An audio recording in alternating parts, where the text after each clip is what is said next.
আসসালামু আলাইকুম। সবাই ভালো আছেন দেশের বাইরে। তো বাংলাদেশের যে সংসদ নির্বাচন হবে সামনে 12 তারিখ, এই সামনে নির্বাচন উপলক্ষ করে আমি কিছু কথা বলতে যাচ্ছি এখন। কথাগুলো হলো, বাংলাদেশের সবচেয়ে বড় দল বর্তমানে আছে সেটা হলো বিএনপি, অপরদিকে আরেকটি বড় দল জামাত। তো বিএনপি বাংলাদেশের জনগণকে ফ্যামিলি কার্ড, কৃষি কার্ড আরও ইত্যাদি কার্ড দিচ্ছে। তো আমার কথা হলো, সবাই এই কার্ডগুলো সংগ্রহ করবেন, সংগ্রহ করে রাখবেন। পরবর্তীতে কাজে লাগলেও লাগতে পারে, নাও লাগতে পারে, সেটা সরকারের ব্যাপার আর আপনার ব্যাপার। তো ভোটটা আপনার পছন্দ প্রার্থীকে দিবেন, এই কথা।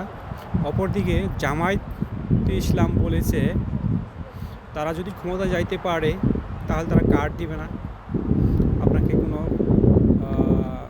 জান্নাতের ভিসাও দিবে না। তারা দিবে আপনার ভবিষ্যৎ, রাস্তাঘাটে চলার সেফ, ব্যবসা বাণিজ্যর সেফ, আপনি যে ঘুমাবেন তাও সেফ। তারা শান্তিতে বসবাস করার জন্য ব্যবস্থা করে দিবে। তার পরিপ্রেক্ষিতে তারা বলছে যে, তারা ঘোষণা দিচ্ছে অলরেডি যে তারা যদি ক্ষমতা যাইতে পারে আপনাদের এলাকায় রাস্তাঘাট